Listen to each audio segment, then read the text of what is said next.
लाडकी बहीण या योजनेमध्ये सर्वांचं स्वागत आहे। आजच्या या व्हिडिओमध्ये आपण बघा की तुमचा फॉर्म इथे मंजूरच पाहिजे, मग ते कोणत्या ठिकाणी पाहिजे, म्हणजे डिस्ट्रिक्ट लेवलला पाहिजे का, सब वार्ड लेवलला पाहिजे का, विलेज लेवलला पाहिजे का, प्रोव्हिजनली रिजेक्ट आला तर काय होतं, पेंडिंग असेल तर काय करायचं वगैरे वगैरे संपूर्ण प्रश्न मी क्लिअर करणार आहे। तुर्तास लक्षात ठेवा। व्हिडिओ सुरू करायच्या अगोदर एक गोष्ट सांगतो की बरेचशा माता भगिनींना असं वाटत असेल की सर मग हप्ता कधी येणार ते तर सांगा एकदा।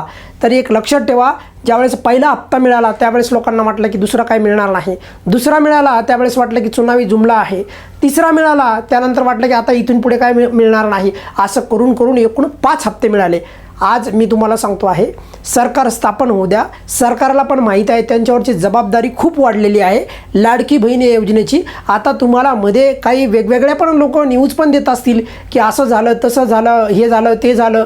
तुम्ही लक्षात ठेवा, एकदम शांत डोकं ठेवा आणि तुमच्या ज्या काही चुका होत आहेत, ज्या तुम्हाला दुरुस्ती करायची गरज आहे वेळेवर त्या करा, जेणेकरून तुम्हाला उद्या जर वितरण झालं तर आणखी तुम्हाला लक्षात ठेवा तुमच्या पदरामध्ये पश्चाताप नको पडायला, कारण की सोप्या सोप्या गोष्टी आहेत त्या आपल्या करणं अत्यंत गरजेचं आहे। तर या व्हिडिओमध्ये तुम्हाला समजलं असेल की या 5 तारखेला शपथविधी आहे आणि शपथविधी झाल्याच्या नंतर नक्कीच वितरण पण पुढे त्याला वेग येईल आणि लवकरच त्या प्रक्रियेवर जे आहे सरकारकडनं निर्णय पण येईल। क्लिअर। आपण आपल्या मुख्य मुद्द्याकडे येऊयात। बघा, तुमचा जो काही मुद्दा आहे आणि बरेचशा माता भगिनींचा कॉमन आहे, आता आपल्या चॅनलवर संपूर्ण प्रकारचे तुमच्या शंकांचं निरसन करण्याची जी आहे सर्व व्हिडिओ जवळपास आता उपलब्ध करून देत आहोत आपण, जेणेकरून तुम्हाला कुठेही लक्षात ठेवा भटकायची गरज नाही पडली पाहिजे, खात्री लायक व्हिडिओ तुम्हाला पाहता आले पाहिजे आणि तुमचे प्रश्न तुम्हाला घरी बसल्या मोबाईलवरून सोडवता आले पाहिजे। अशा पद्धतीने आपण जे आहे संपूर्ण छोटे छोटे प्रश्नांचे उत्तर देत आहे तुमच्या।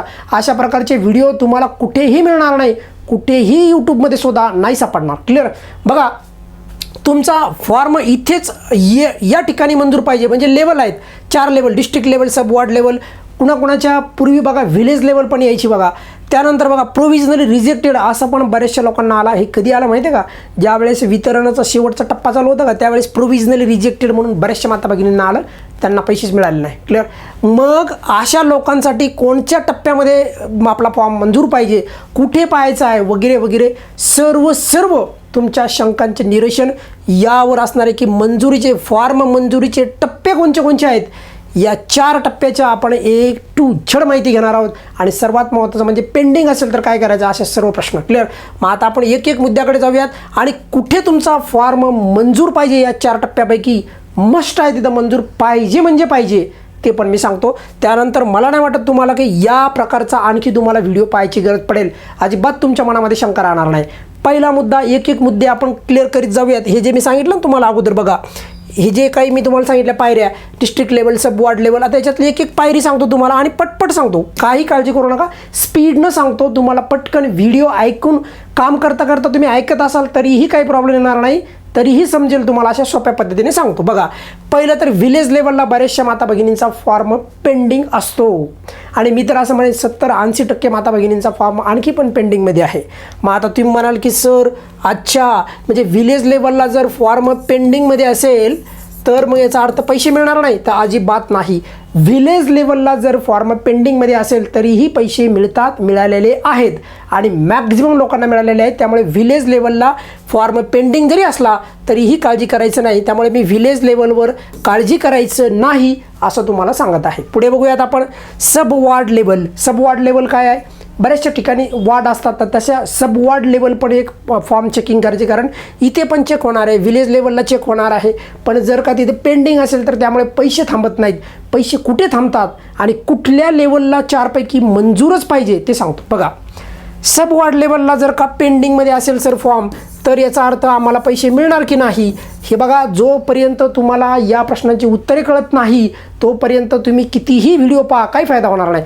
हे क्लॅरिटी पाहिजे तुम्हाला की एक्झॅक्टली माझ्या फॉर्ममध्ये कुठे चुका झाल्या आहेत तुम्हाला मोबाईलवर शोधता आलं पाहिजे।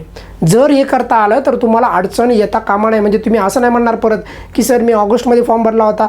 खास करून ज्यांना आतापर्यंत पैसे नाही आले त्यांच्यासाठी तर हे खूप वरदान आहेत माझे व्हिडिओ, की तुमचे छोटे छोटे प्रश्न मी सोडवतो। मग आता बघा, सब वार्ड लेवलला जर पेंडिंगमध्ये असेल फॉर्म तर तुम्हाला काळजी करायची गरज आहे का, तर उत्तर स्पष्ट आहे, अजिबात नाही। मग तुम्ही परत मला विचाराल की सर विलेज लेवलला फॉर्म पेंडिंग असेल तर काळजी करायची गरज आहे का, नाही। म्हणजे या दोन्हीही पातळीवर विलेज लेवल आणि सबवॉर्ड लेवलला जर फॉर्म पेंडिंग असेल तर काळजी करायची गरज नाही. मुद्दा क्लिअर. आता पुढे जाऊयात. तुम्ही म्हणाल मग आता सर या 4 टप्प्यापैकी कोणत्या 4 टप्प्यापैकी या 4 टप्प्यापैकी याच्यापैकी का विलेज लेवलला काळजी करायची गरज नाही, त्यानंतर सबवॉर्ड लेवलला जर असेल तरी पण काळजी करायची गरज नाही, म्हणजे दोन्हींना पण जर का पेंडिंगमध्ये असेल तर काळजी करायची गरज नाही. आता आपण येऊया डिस्ट्रिक्ट लेवलकडे. आता बघा तुमचा क्लिअरच झाला पाहिजे इथे. आता प्रश्न पहिला मुद्दा तर बघा, जिल्हा डिस्ट्रिक्ट म्हणजे काय, जिल्हा पातळीवर मंजूर पाहिजेच. जोपर्यंत तुमचा फॉर्म हा डिस्ट्रिक्ट लेवल म्हणजे जिल्हा स्तरावर, लेवल म्हणजे स्तर, जिल्हा स्तरावर जोपर्यंत तुमचा फॉर्म मंजूर होत नाही, तोपर्यंत तुमच्या खात्यामध्ये एकही रुपया येणार नाही. हे व्यवस्थित ऐका. क्लिअर. त्यामुळे लक्षात ठेवा, पैसे मिळवण्यासाठी 100% सांगतो आहे डिस्ट्रिक्ट लेवलला मंजूरच व्हायला पाहिजे फॉर्म. जर डिस्ट्रिक्ट लेवलला फॉर्म मंजूर असेल त्या 4 टप्प्यापैकी तर समजायचं काळजी करायची गरज नाही. म्हणजे थोडक्यात सांगण्याचं तात्पर्य, जर का तुमच्या मनामध्ये शंका कुशंका राहिली असेल एखादी, तर एक क्लिअर कट करून टाका की district level, subward level, village level, provisional rejected यापैकी काय माझ्या फॉर्ममध्ये मला पाहायचं आहे. म्हणजे मला घाबरायची गरज नाही, गोंधळायची गरज नाही. तर उत्तर आहे डिस्ट्रिक्ट लेवलला फक्त तुमचा फॉर्म मंजूर पाहिजे. बाकी तुम्ही डोकं लावू नका, बाकी कुठेही पेंडिंग पडू द्या, फक्त डिस्ट्रिक्ट लेवलला मंजूर पाहिजे. सर्वांच्या डोक्यामध्ये क्लिअर झालं का? मग आता डिस्ट्रिक्ट लेवल म्हणजे जिल्हा पातळीवर फॉर्म मंजूर व्हायला पाहिजे. जर तुम्हाला या व्हिडिओला तुम्ही जर आला असताना तुम्हाला वाटत असेल की कुठे कुठे माझा फॉर्म पेंडिंग पाहायचा आहे, कुठे पडला आहे, त्यामुळे तर मला पैसे नाही आले, आपल्या याच्यावर जिल्हा आपल्या तालुक्या लेवल विलेज लेवलला, वार्ड लेवलला माझा फॉर्म पेंडिंग आहे, कदाचित त्यामुळे तर मला पैसे आले नसतील, असं नाही. डिस्ट्रिक्ट लेवलला जर पास झाला असेल तर सर्व ठिकाणी तुम्हाला पैसे येतात, काळजी करायची गरज नाही. पण एक महत्त्वाचा मुद्दा नेहमीप्रमाणे लक्षात ठेवा, बऱ्याचशा माता भगिनींनी चुकीची माहिती दिली आणि त्यामुळे डिस्ट्रिक्ट लेवलला मंजूर होऊन पण काहींना फटका बसला, म्हणजे त्यांना नुकसान झालं. आणि नुकसान काय झालं? प्रोव्हिजनली रिजेक्टेड आलं त्यांना. प्रोव्हिजनली रिजेक्टेड म्हणजे विभागीय स्तरावरून त्यांचा फॉर्म परत रिजेक्ट झाला. प्रोव्हिजनली रिजेक्टेड कधी येतं? ज्या वेळेस चुकीची माहिती दिली जाती त्यावेळेस लक्षात ठेवा तुम्हाला प्रोव्हिजनली रिजेक्टेड येतं. आणि डिस्ट्रिक्ट लेवल काहींचं मंजूर कधी कशामुळे झालं, गडबडीमध्ये झालं असं नाही एखाद्या वेळेस, पण मग नंतर त्यांना या गोष्टींचा जे आहे लक्षात ठेवा सामना करावा लागला, म्हणजे प्रोव्हिजनली रिजेक्टेड आले. म्हणजे मग प्रोव्हिजनली रिजेक्टेड पाहिजे का तुमच्या फॉर्ममध्ये? नाही पाहिजे. आणि शक्यतो प्रोव्हिजनली रिजेक्टेड तुमच्या फॉर्मवर दिसणार पण नाही. खूपच 1% लोक आहेत की त्यांना प्रोव्हिजनली रिजेक्टेडचा मेसेज आला आणि दुर्दैव आहे त्यानंतर त्यांना पैसे मिळणार नाही. क्लिअर. त्यानंतर त्यांना त्याच्यामध्ये दुरुस्ती करणं लागणार, कशामुळे प्रोव्हिजनल रिजेक्टेड झाला आहे त्या प्रोसेसमध्ये सुधारणा करणं लागणार, त्याबद्दल पण मी बोलतो. काळजी करू नका तुम्ही पण. ज्यांचे प्रोव्हिजनल रिजेक्टेड झालेत ना, तर तुम्हाला इथेच त्याचं उत्तर मिळेल की काय करायचं नंतर, तरच तुम्हाला पैसे मिळतील. क्लिअर. आता राहिला मुद्दा की प्रोव्हिजनली रिजेक्टेड पण तुम्हाला नाही यायला पाहिजे, म्हणजे फक्त डिस्ट्रिक्ट लेवल यायला पाहिजे. काय तर मंजूर, बाकी पेंडिंग असू द्या कुठे पण काही फरक पडत नाही.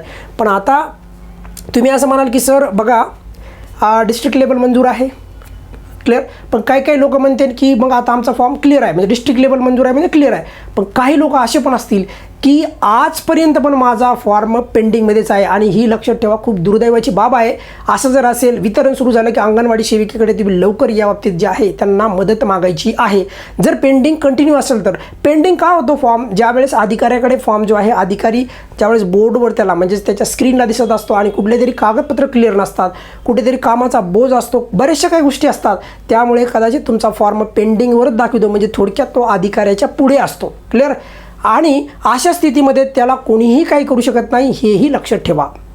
मग जर असा फॉर्म खूप वेळेस जर थांबला, खूप वेळेस तसाच लटकून पडला, तर याचा फटका कोणाला बसतो आहे? लाडक्या बहिणीलाच तर याचं नुकसान होत आहे, बाकी कुणाला नुकसान व्हायला आहे. त्यामुळे लाडक्या ताईंना सर्वांना विनंती आहे की तुम्ही जर असं होत असेल तर तुम्ही अंगणवाडी सेविकेला सांगायचं आहे आणि त्यांच्याद्वारे समोर अधिकाऱ्यापर्यंत तुमचं जे काही त्याला आपण म्हणणं आहे, म्हणजे की पेंडिंग फॉर्मच्या बाबतीत तर ते मांडायचं आहे. म्हणजे थोडक्यात पेंडिंग फॉर्म जर असेल तर कोणी काही करत नाही किंवा करू शकत नाही. आणि हे कशामुळे व्हायला आहे? कागदपत्र क्लिअर नसणं, चुकीच्या ठिकाणी जे कागदपत्र जिथे पाहिजे त्याऐवजी दुसरं तिथे अपलोड करणं, गडबडीमध्ये, अशा छोट्या छोट्या बाबीमुळे फॉर्म हा पेंडिंगमध्ये जातो, हे लक्षात ठेवा. क्लिअर. अशा प्रकारे माझ्या मते तुम्हाला यापेक्षा आणखी काही क्लॅरिटीची गरज नसायला पाहिजे की मी तुम्हाला क्लिअर कट सांगितलेलं आहे की प्रोव्हिजनली रिजेक्टेड हे खूपच दुर्दैवाने 1%च लोकांना घडतं, त्यामुळे तुम्ही याच्याबद्दल डोक्यात आणू नका. दुसरा मुद्दा, जर का तुमचं विलेज लेवलला पेंडिंग दाखवत असेल, काही लोकांच्या फॉर्ममध्ये तर विलेज लेवल राहिलं पण नाही, त्यामुळे काळजी करू नका. त्यांना तर काळजी करायची गरज नाही, पण काही लोकांच्या फॉर्ममध्ये सब वॉर्ड लेवलचं पेंडिंग असतं, पण ते म्हणतात की मग त्यामुळे कदाचित मला आत्तापर्यंत पैसे आले नसतील. असं नाही, सब वॉर्ड पेंडिंग हे पैसे आलेत तरी पण ते पेंडिंगच चालू आहे, त्यामुळे सब वॉर्ड लेवलचं पण पेंडिंग असणं हा मॅटर करीत नाही पैसे येण्यासाठी ॲटलिस्ट. त्यानंतर मग मंजूर कुठं असायला पाहिजे, तर डिस्ट्रिक्ट लेवल म्हणजे जिल्हा पातळीवर मंजूर असणे अत्यंत गरजेचं आहे. थोडक्यात सांगण्याचं तात्पर्य तुम्हाला समजलं असेल की जे काही आपलं जे या व्हिडिओचा सर्वात महत्त्वाचा उद्देश काय होता, तर तुमचा फॉर्म येथेच मंजूर असला पाहिजे, तर त्याचं उत्तर आहे ते म्हणजे डिस्ट्रिक्ट लेवललाच मंजूर असायला पाहिजे. आय होप की तुमचे सर्व शंका जे आहेत पेंडिंगच्या फॉर्मच्या बाबतीत क्लिअर झाल्या असतील, आणि कोणत्या कोणत्या टप्पे आहेत मंजुरीचे आणि तुमचे एक्झॅक्टली कोणते असतात हे तुम्ही वेबसाईटवर मी तुम्हाला दाखवलेलं पण आहे, कशा प्रकारे पाहायचं वगैरे हे सर्व बोलून झालो आहे. ऑलरेडी मी 2-3 व्हिडिओमध्ये दाखवलेलं आहे, त्यामुळे मी आता परत ते घेणार नाही. याच्या अगोदरचे जे काही व्हिडिओ टाकलेत मी 2-3, त्या अगोदर तुम्हाला या अशा प्रकारची जी आहे माहिती मी दिलेली आहे. तुम्हाला जर हवी असेल तर तुम्ही तिथून माहिती ती मिळवू शकता. तिथे बघा जे A to Z माहितीवाला जो व्हिडिओ आहे त्याच्यामध्ये पण अशा प्रकारची माहिती मी दिलेली आहे तुम्हाला. तुमचे सर्व जर प्रश्नांचे शंकांचे जर निरसन झालं असेल आणि या व्यतिरिक्त काही जर प्रश्न असेल तुमचा या योजनेबद्दल किंवा इतर योजनेबद्दल, तर बिनधास्त कमेंट बॉक्समध्ये विचारा, तुम्हाला त्याचे मी उत्तर देईल. राहिला मुद्दा वितरणाचा, वितरण सुरू होईल, अजिबात चिंता करू नका. लक्षात ठेवा, आपण पहिल्या हप्त्यापासून पाहत आहोत की वितरण सुरू व्हायच्या अगोदर नाराजीचं वातावरण असतं आणि वितरण सुरू झाल्याच्या नंतर आनंदीचं वातावरण असतं, खूप आनंद असतो. त्यामुळे काळजी करू नका, संपूर्ण आपण टप्पे अनुभवत गेलेलो आहेत, त्यामुळे कोणीही काळजी करू नका. महत्त्वाचं म्हणजे तुमच्या चुका ज्या आहेत त्या दुरुस्त करा, हेच मी सांगेल आणि माझं त्यावर भर आहे. जोपर्यंत आपलं वितरण सुरू होत नाही आणि लवकरच सरकारने पहिला निर्णय घ्यायला पाहिजे, लाडक्या बहिणीचं वितरण पटकन चालू करायला पाहिजे. आय होप की तुम्हाला संपूर्ण जे काही या व्हिडिओचा उद्देश पण कळाला असेल आणि तुम्हाला जसं मी सांगितलं त्याप्रमाणे काही तुमचा प्रश्न असेल तर कमेंट बॉक्समध्ये विचारा. धन्यवाद.